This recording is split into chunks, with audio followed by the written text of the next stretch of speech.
පනේ නිදහස උදෙසා වූ වෛද්‍යවරුන්ගේ ව්‍යාපාරයේ නමින් නව සංවිධානයක් අද ප්‍රවෘත්ති සාකච්ඡාවක් ඇඳවා තිබුණා. අපි කතා කරන්න යන්නේ අධ්‍යාපනය ලබන්න තියෙන නිදහස ගැන.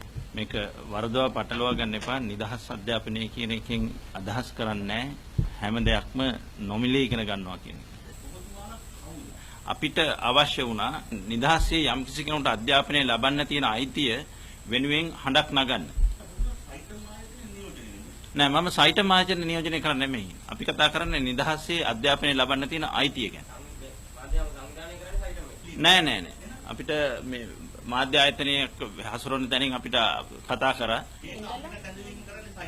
ඒක මන් දන්නේ මම මෙතෙන්ට ආවට අපිට ඕගලන්ගේ අහන්න ප්‍රශ්නයක් තියෙනවා. දැන් අපේ රටේ ජනගහනය කීයද? 21 මිලියන. මේ එකම මූණු ටිකක් දකින්නවා කෑක් ගහනවා දඟලනවා. නමුත් මාධ්‍ය දේශපාලනයේ මේ සියල්ලම නරක ප්‍රවෘත්ති නරක දේවල්. නරක දේවල් කිව්වම මේ මූවමන්ට් එක තමයි මේ යන්නේ මේ රටේ පැතිරලා ඉන්නේ.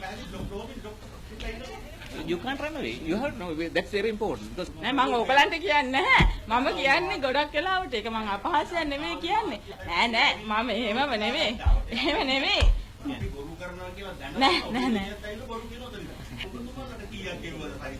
අපිට නම් අවශ්‍ය නැහැ මුදල්. අහේනියක් නැහැ.